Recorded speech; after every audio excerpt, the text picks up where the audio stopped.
Every year on the last Monday in May, the United States honors its war dead. It's often celebrated with parades, cookouts, and ceremonies at military cemeteries. While many people think of it as just a 3-day weekend and the beginning of summer, it's a tradition that extends back over 160 years. And from its 19th century origins, its path to becoming an official federal holiday took over a century. Learn more about Memorial Day, how it got started, and how it's celebrated on this episode of Everything Everywhere Daily.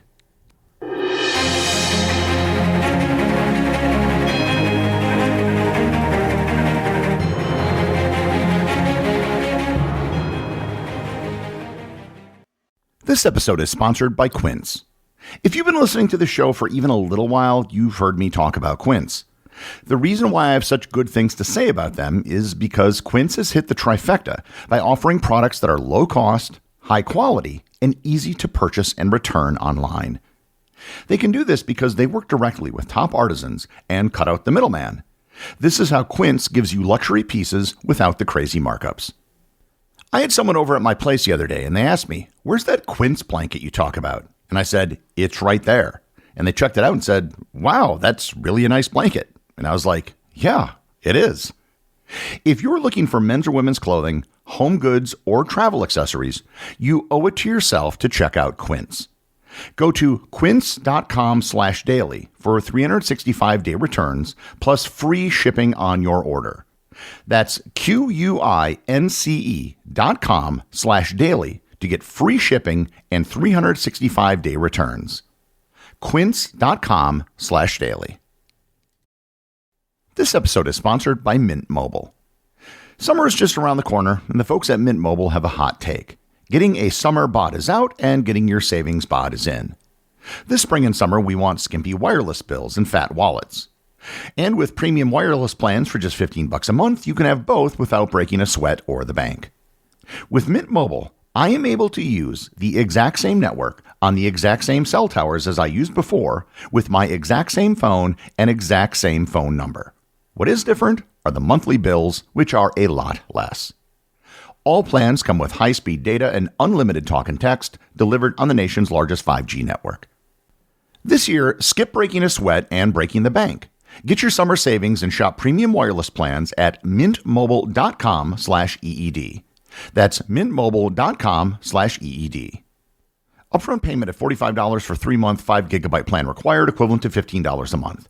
New customer offer for first 3 months only, then full price plan options available. Taxes and fees extra. See Mint Mobile for details.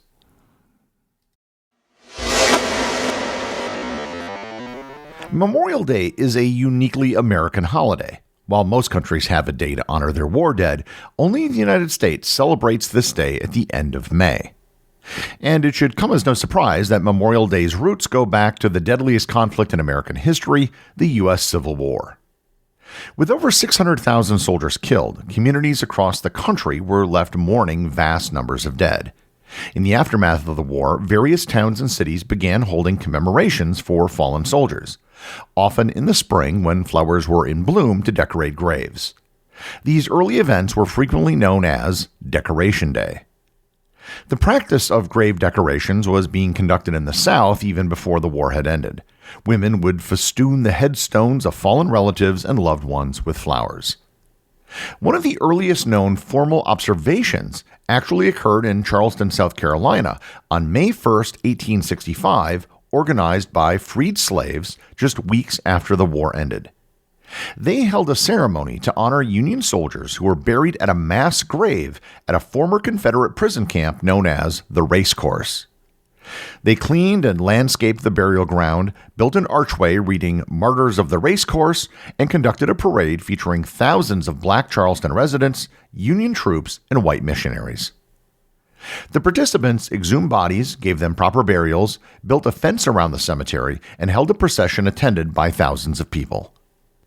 While this event was largely forgotten for decades, it has gained recognition in recent years as one of the first Memorial Day ceremonies. After the Civil War, the tradition took hold in the North. Many historians believe that the practice of decorating soldiers' graves with flowers really took hold after the assassination of Abraham Lincoln.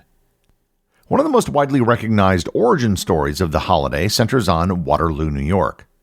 On May 5, 1866, Waterloo held a community-wide observance where businesses closed and residents decorated the graves of Civil War soldiers with flowers and flags. The federal government officially designated Waterloo as Memorial Day's birthplace in 1966. However, this official designation overlooks the complex reality that dozens of communities conducted similar ceremonies during the same time period. The conclusion of the Civil War also saw the rise of veterans organizations, which began springing up all over the country. These veteran groups provided a focal point for memorial efforts for the war dead. Just 3 years after the end of the war, former Union General John Logan headed the newly formed Grand Army of the Republic, or GAR.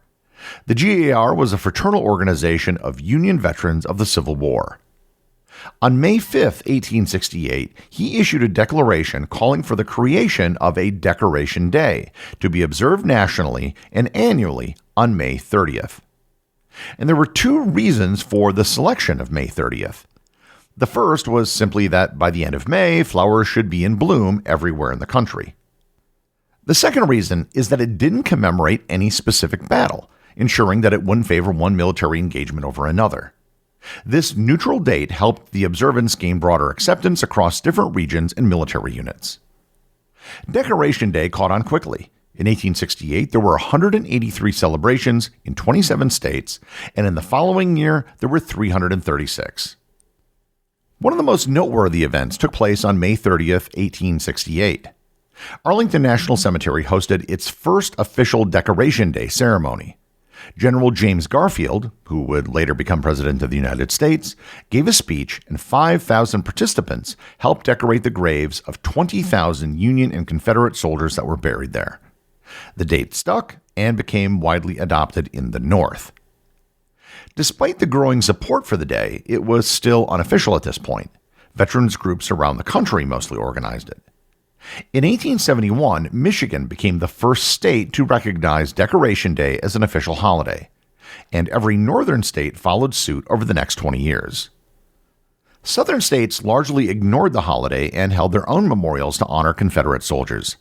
States like Mississippi, Alabama, Georgia, and the Carolinas began observing Confederate Memorial Day, often on different dates, such as April 26th or June 3rd, which was Jefferson Davis's birthday. For several decades, Northern and Southern celebrations were separate. Georgia declared a Confederate Memorial Day in 1874, and by 1919, 10 Southern states had an official Confederate Memorial Day, which was usually celebrated on June 4th. During its early decades, Decoration Day served multiple functions beyond simple remembrance. The ceremonies became vehicles for reuniting communities, reinforcing patriotic values, and gradually healing the nation's sectional wounds. Veterans organizations like the Grand Army of the Republic orchestrated elaborate programs featuring parades, speeches, and collective grave decoration. These events often drew entire communities, making them significant social and civic occasions. Over time, as more Civil War veterans died, the day became less and less about that particular conflict. Also, annual gatherings of Civil War veterans had become common. In 1913, a blue-gray reunion was held in Washington, D.C. for veterans from both the Union and the Confederacy. This reflected a decrease in the bad feelings that had existed since the end of the war and started a movement towards merging all of the national celebrations for fallen soldiers. This holiday really began to change during the administration of Woodrow Wilson. Wilson was the first Southerner elected president since the end of the Civil War. By his administration, the number of Civil War veterans had dwindled, and more importantly, the number of U.S. war dead had grown after the Spanish-American War and, of course, World War I. With the conclusion of World War I, the day began honoring all fallen American soldiers. The transformation accelerated after World War II when the unprecedented scale of American military involvement worldwide created millions of new veterans and hundreds of thousands of new casualties. Communities adopted their observances to acknowledge service members from multiple conflicts, fundamentally changing the holiday scope and meaning. As the scope of the day expanded, the name of the day began changing as well. Over the years, Memorial Day began to be used in place of Decoration Day. A crucial shift occurred in 1968 when Congress passed the Uniform Monday Holiday Act, moving Memorial Day from its traditional May 30th date to the last Monday in May, beginning in 1971. This change aimed to create 3-day weekends for federal employees and stimulate economic activity through increased travel and commerce. However, many veterans organizations and traditionalists opposed the move, arguing that it prioritized convenience over commemoration and weakened the holiday's solemn character. The Monday holiday format contributed to Memorial Day's gradual commercialization and association with the unofficial beginning of summer. Retailers began promoting Memorial Day sales, vacation destinations marketed 3-day weekend getaways, and many Americans began viewing the holiday primarily as a leisure opportunity rather than a day of remembrance. Modern Memorial Day observances reflect this tension between commemoration and recreation. Traditional ceremonies continue at national cemeteries, with the most prominent occurring at Arlington National Cemetery, where the president typically places a wreath at the tomb of the unknown soldier. Local communities maintain their own traditions, often featuring parades, flag ceremonies, and visits to veterans' graves. The National Memorial Day Concert on the U.S. Capitol lawn, broadcast annually since 1989, attempts to restore the holiday's commemorative focus through mainstream media. Similarly, the National Moment of Remembrance, established in the year 2000, encourages all Americans to observe 1 minute of silence at 3 p.m. local time. There's often confusion about Memorial Day and Veterans Day. Memorial Day honors the U.S. war dead, whereas Veterans Day honors all military veterans. Veterans Day in the United States is observed on November 11th, the date on which the armistice ending World War I was signed. In other countries, it's known as Remembrance Day or Armistice Day, and the day often serves as the same function as Memorial Day in the United States. The tradition of wearing poppies, which many other countries observe on Remembrance Day, is usually observed on Memorial Day in the United States. Because Memorial Day floats, it can occur as early as May 25th and as late as May 31st. Because Memorial Day is a federal holiday and an annual 3-day weekend, many traditions surrounding the holiday have absolutely nothing to do with honoring the war dead. Memorial Day has become the unofficial start of summer in the United States. Because the weather's usually good, it usually means cookouts and picnics. According to fashion tradition, you aren't supposed to wear a white suit or dress before Memorial Day. This tradition started in the 1930s when wealthy people would often dress in white during the summer. It isn't considered a hard, fast rule anymore. One of the largest sporting events in the country traditionally takes place on Memorial Day weekend, the Indianapolis 500. The track at the Indianapolis Motor Speedway can accommodate 400,000 people for large events like the race. One of the most common Memorial Day weekend activities is the backyard barbecue or cookout. Families and friends gather to grill burgers, hot dogs, ribs, and other summer staples. These events often include outdoor games, music, and casual socializing. The weekend's warm weather and 3-day stretch make it ideal for hosting parties and picnics. Memorial Day is also one of the busiest travel weekends of the year. Millions of Americans take advantage of the long weekend to hit the road or catch flights. Popular destinations include beaches, national parks, lakes, and resorts. The travel surge is often seen as a warm-up to the long summer vacation season. Retailers aggressively market Memorial Day sales, turning the holiday into a major shopping event. Big box stores, car dealerships, furniture outlets, and online retailers offer significant discounts, often on large ticket items like mattresses, appliances, and electronics. These sales have become a major draw, sometimes overshadowing the holiday's original purpose.